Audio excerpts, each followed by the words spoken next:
When Chelsea offered to take care of my father while I was away, I thought it meant something, that she finally understood what family meant to me. But when I came home, I realized some people don't care until they're caught. When my father had his second stroke, I moved him into our home without hesitation. It wasn't a question of if, just how soon. We had the space, and after everything he did for me growing up, it was the least I could do. Chelsea was quiet when I brought it up, just nodded and said, "Of course, Russ." But there was something about the way she said it that didn't sit right. Like she was agreeing out of obligation, not care. Still, I let it go.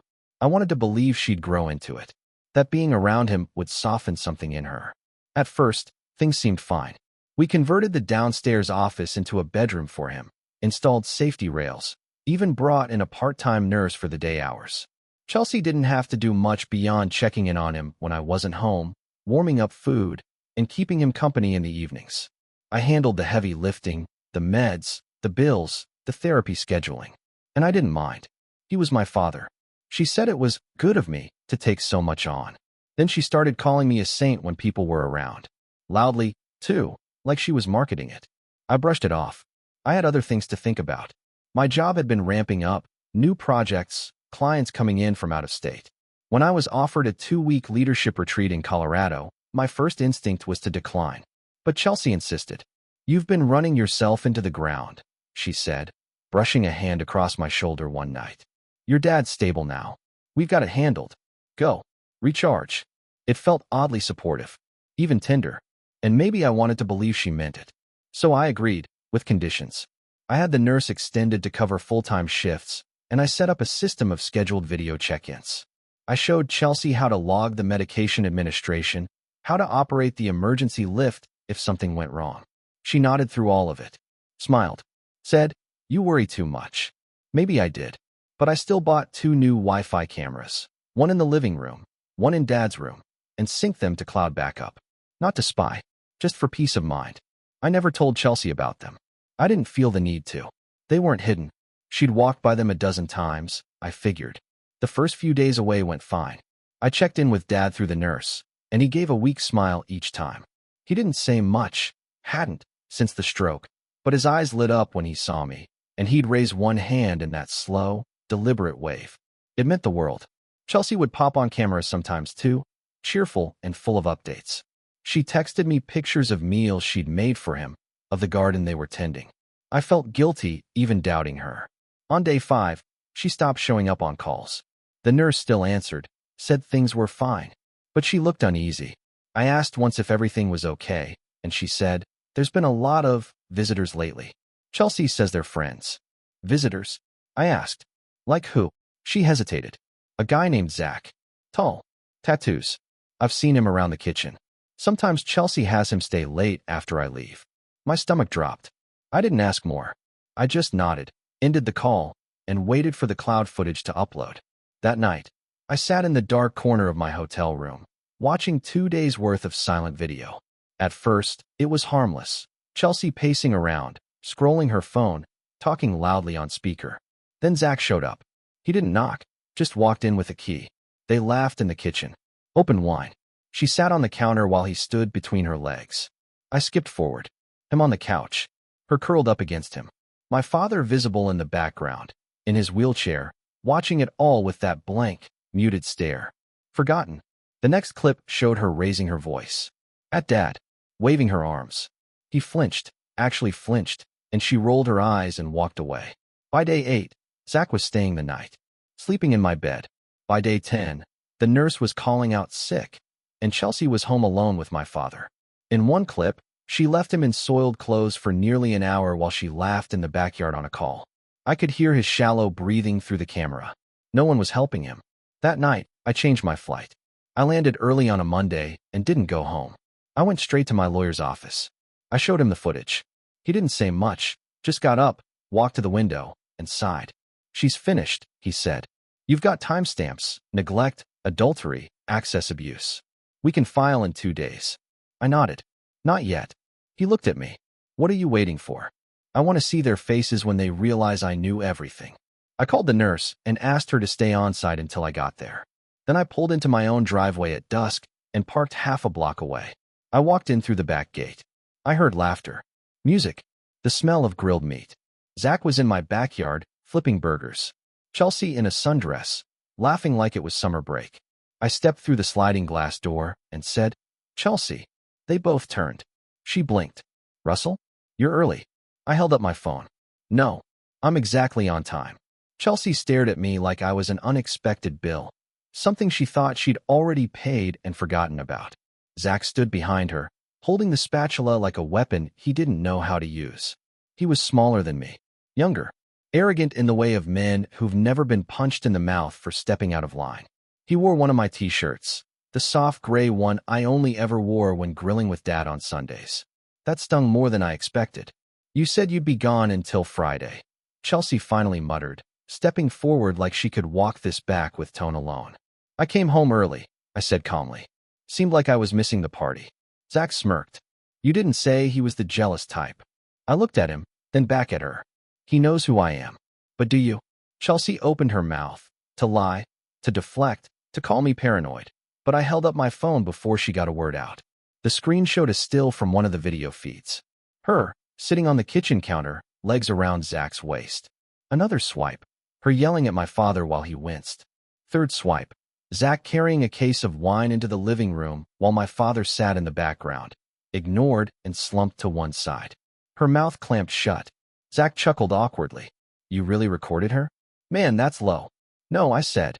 "What's low is leaving a stroke patient in his own waste while you entertain your side project." His face changed, suddenly less bold, less smug.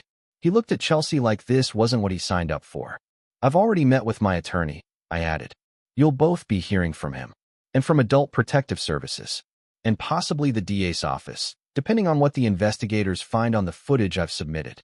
Chelsea tried to laugh, brittle and high-pitched. "Russell, don't be dramatic. I didn't know the nurse canceled. You're twisting this." "Don't insult me," I said quietly. "And definitely don't insult my father." I turned toward the hallway where Dad's room was. Chelsea tried to block my path, reaching for my arm. I stepped back without touching her. "Out of my way." She moved. Maybe it was the look in my eyes. Maybe it was the way Zach had already put down the spatula and started edging toward the side gate. When I opened the door to my father's room, he was lying in bed, awake, staring blankly at the ceiling. The nurse sat beside him, gently cleaning his hands with a warm cloth. She looked up and smiled faintly. "He knew you were coming," she said. Didn't say anything, but he kept looking at the clock. I nodded and walked over, kneeling beside the bed. Dad's eyes flicked toward mine, and he gave that slow, familiar blink. His fingers twitched once, a signal we developed after the stroke. One blink, one twitch. "I see you." "I'm okay." I leaned closer. "I'm back, Dad. You're safe now. I promise." He blinked again. His mouth didn't move. It hadn't in months. But I saw the muscles in his jaw tighten, just slightly. It was his version of a sigh. Back in the kitchen, Zach was gone. Chelsea stood at the sink, pretending to do dishes that didn't exist. Her posture was rigid, defensive. I didn't speak to her, just walked past and went to the office. I pulled out the folder I had left in the bottom drawer, a printed copy of the trust paperwork, the updated deed, the account transfers, all made quietly during the months I saw this shift coming. Chelsea thought she was clever, that I was blind. But I had eyes everywhere, in behavior, in silence, in money that moved in small ways. She thought I was too focused on Dad to notice. She was half right. By the next morning, the lawyer had served her. Restraining order. Emergency hearing scheduled. A motion filed with APS. Zach didn't show up anywhere. Cowards rarely do once the lights come on. Chelsea tried calling, then texting. I didn't respond. She even sent a voice memo, her voice soft, cracking, saying, "Please don't destroy me over a mistake." I lost my way. I was lonely. Lonely. In a house where a man was dying slowly and needed her kindness more than anything. She was lonely. That night, I sat in the living room with my dad beside me in his chair. We watched the news, or at least it played in the background. I fed him soup. He blinked once. Then again. Then again. Slow. Steady. Calm. "I know," I whispered. "She's gone." And for the first time in months, he closed his eyes, not in pain, not in sleep, but in something close to peace. 2 days after I served Chelsea, she showed up at my doorstep in tears, wearing a beige coat and no makeup, trying to look like the woman I married. the sweet, approachable girl next door type. She knocked once, then again, softer, then stood there like she expected I'd open just because she appeared raw and human. But I didn't open the door. I watched from inside, silently, as she wiped her eyes with a tissue that seemed more rehearsed than real. Eventually, she gave up and left, but not before slipping a note under the door. "Can we talk like adults?" it said. "Please. No lawyers." That note went into the evidence folder. Because the truth was, there was nothing to talk about. I had given her a life, a home, a place beside me and caring for my father. And when I left for 2 weeks to provide for both of them, she used that opportunity to neglect him and replace me. Not with a partner, with a distraction, a child playing house. The lawyer moved fast. He filed motions with language so precise it felt like a scalpel. Elder neglect, fiduciary overreach, cohabitation with an adulterous partner, and attempted asset subversion. Chelsea had signed 3 checks from the joint account to pay for wellness retreats and brand development consulting for her future business, all while I was gone. We froze the accounts within 48 hours. I left her just enough to survive, because I wasn't vindictive, but I wasn't a fool either. The day of the emergency hearing, she showed up in court with a scarf around her neck and a look of righteous confusion. Her lawyer, a young man with too much gel in his hair and not enough preparation, tried to argue that Chelsea had been pressured into caretaking, that I had emotionally abandoned her by focusing too much on my father. The judge barely looked up. "Do you have anything to say about the footage?" he asked, flipping through stills printed from my home cameras. Chelsea didn't speak. Her lips twitched. She looked down. "Let me be very clear," the judge said, looking right at her. "If these recordings are authenticated, and we have every reason to believe they are, this goes beyond divorce. You are looking at a possible investigation for elder abuse." Her hands trembled. For once, not for performance. I didn't smile. I didn't look at her. I just signed the documents. The restraining order was upheld. The temporary injunction gave me full control of the house, assets, and all care decisions for my father. The next few weeks passed in quiet recovery. The nurse returned to regular shifts. My father's appetite improved slightly. The therapist said his blood pressure had stabilized. Peace has a way of doing that. Then came the interview request. A local paper, one I had forgotten I subscribed to, reached out. They'd caught wind of the APS filing, asked if I wanted to speak off the record. I said no, but then I thought about it. The footage had been reviewed by the agency, and the investigation had been formally opened. Zach had vanished. Rumors surfaced that he'd skipped town and was hiding out in Nevada, jobless. One of his old co-workers messaged me anonymously. He always bragged he'd date a rich woman and never work again. Guess karma hit early. Chelsea tried to fight for image control. She posted on her social media, painting herself as the victim of a cold and controlling man who hid cameras and tricked her. Comments flooded in. Some supported her, but one of the nurses, not mine, replied with a single comment. Ask her about the man in the kitchen at 9:47 p.m. on March 17th. Her account went private the next day. Meanwhile, I posted nothing, said nothing. I just did what I always did, made breakfast for my dad, checked his meds, reviewed my work emails, and scheduled his follow-ups. One morning, I found him staring at the TV, watching an old family video I hadn't played in years. Us on the back porch, Chelsea waving at the camera, me beside her, holding a tray of lemonade. Dad's voice, stronger then, saying, "That woman's got something in her, Russell. Just keep your eyes open." He had seen it. Long before I did. I should have listened, I whispered. My dad blinked. Twice. Slowly. I squeezed his hand and said it aloud. But I listened just in time. I didn't tell many people what happened. Not coworkers, not neighbors, not even old friends from college. I didn't need pity or lectures or well-meaning advice. What I needed was space and control over the narrative. Chelsea had already tried to hijack it once. I wasn't about to give her a second shot. But word travels in a town like ours. When someone like Chelsea, charming, photogenic, always visible at local fundraisers, falls from grace, people notice. The whispers started slowly. Did you hear about the Kane family? I thought she was caring for the father-in-law full-time. Someone said there's a video. Some people kept their distance. Others tried to get close, like gossip would grant them a piece of my peace. I ignored them all. One morning, I stepped into the cafe near the clinic where I work part-time. It was the same place where Chelsea and I had once spent lazy Sundays with Dad. The barista, Lena, handed me my coffee with a new kind of pause. "I saw the posts," she said, eyes searching mine. I nodded. "Yeah." She hesitated. "That kind of betrayal, that's not something people come back from." "She will," I said, "but not in the way she thinks." That week, I sat down with my lawyer again. Not about Chelsea, the legal side was moving forward like a slow machine, but about the next step. I wanted to protect everything. My father, the house, even my job. Chelsea had tried to reach out to my workplace, claiming mental distress. The HR director forwarded me the email, wide-eyed. "You might want to handle this," she said. So I did. We filed a cease and desist. We pushed for expedited discovery, and I had every visitor, nurse, and assistant in our house sign updated NDAs. Nothing paranoid, just organized. When your world gets shaken, the only way to stop it from falling apart is to build a stronger frame. One night, I checked the footage from the house cameras, not looking for betrayal this time, just habit. In the video, my dad was sitting in his recliner, the nurse beside him, reading a magazine. The lamp cast a soft glow. He looked calm, at peace, at home. I sat in the silence of my office watching that image for a long time. Then came the letter. Not from Chelsea, from her attorney. A new one. Older. Sharper. The letter was short. "My client is willing to settle. She requests a meeting in person to present terms and discuss reputational repair."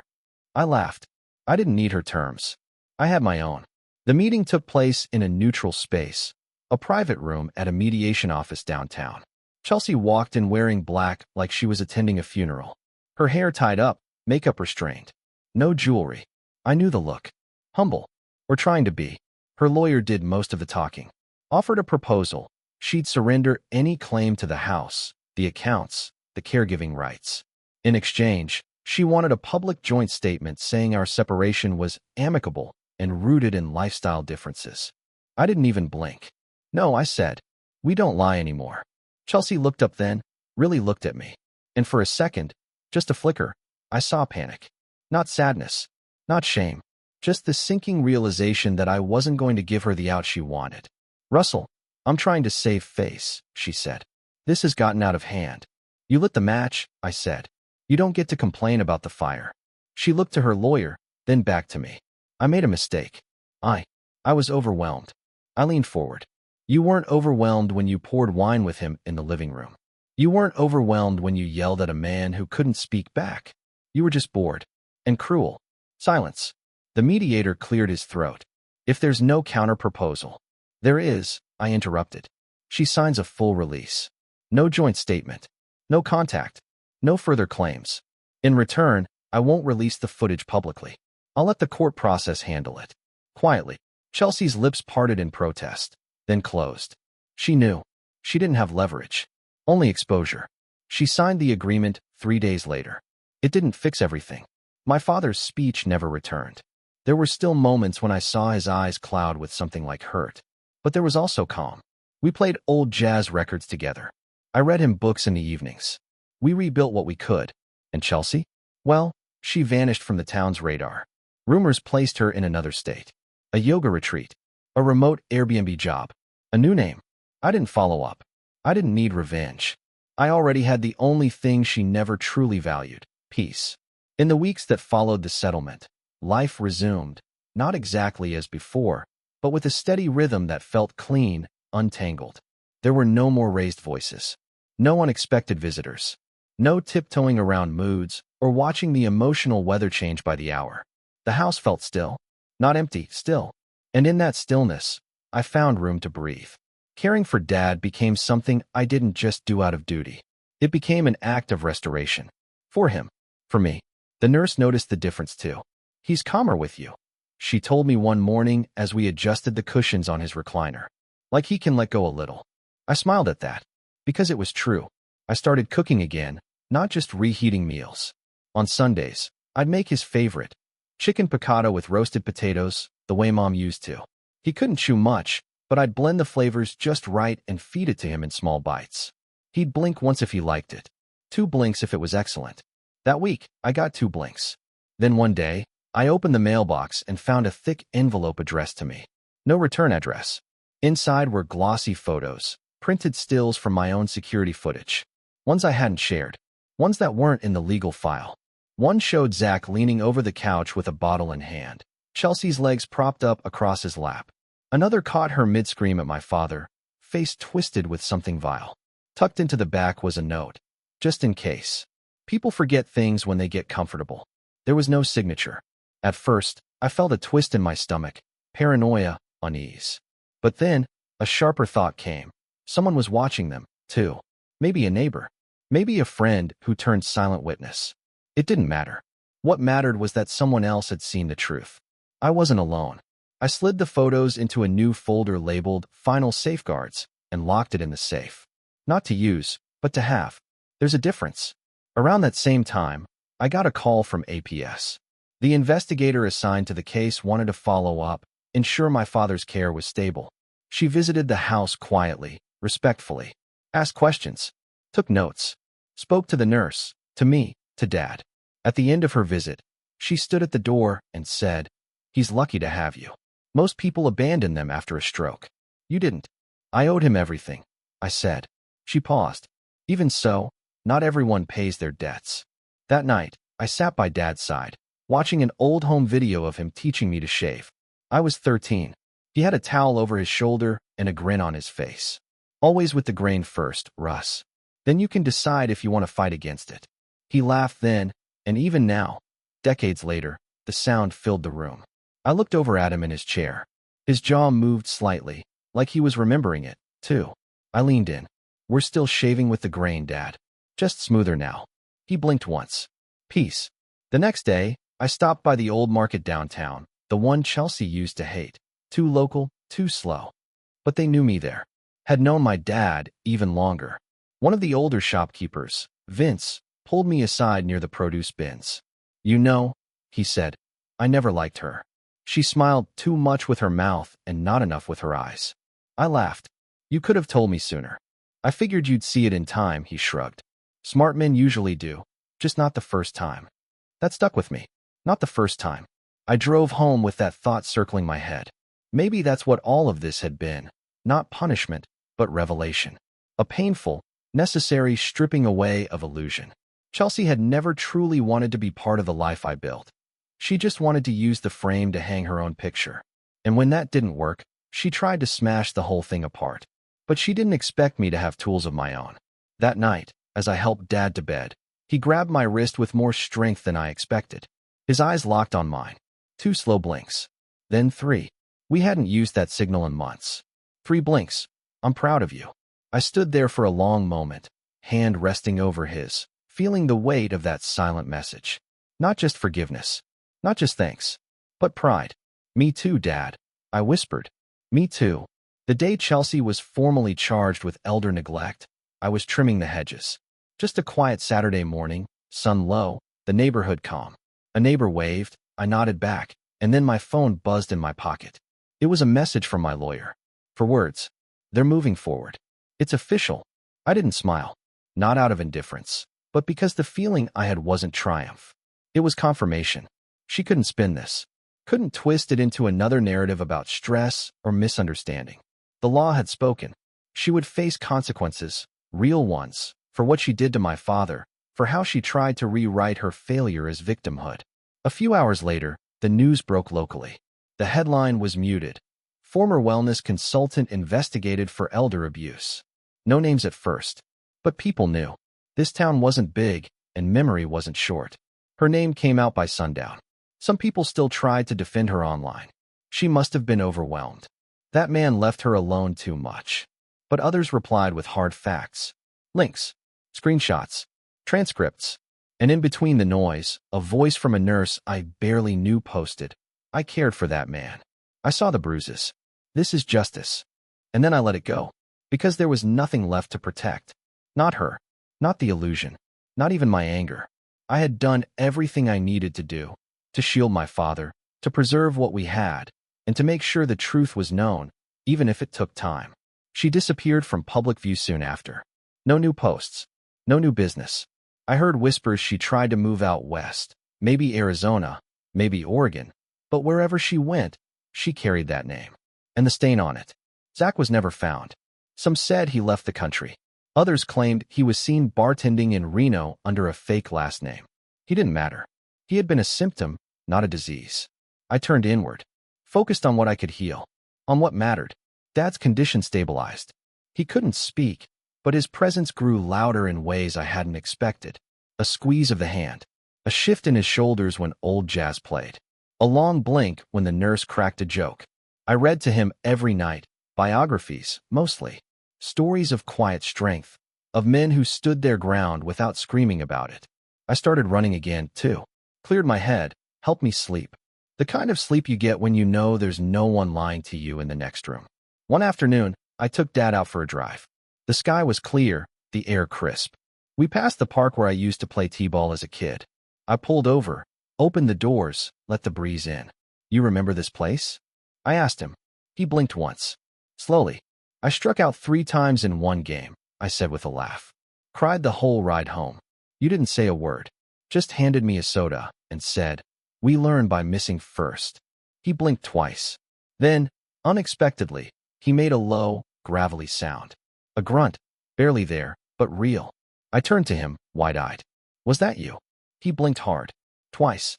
It wasn't speech, but it was connection. It was him, still in there, still fighting, still part of this world.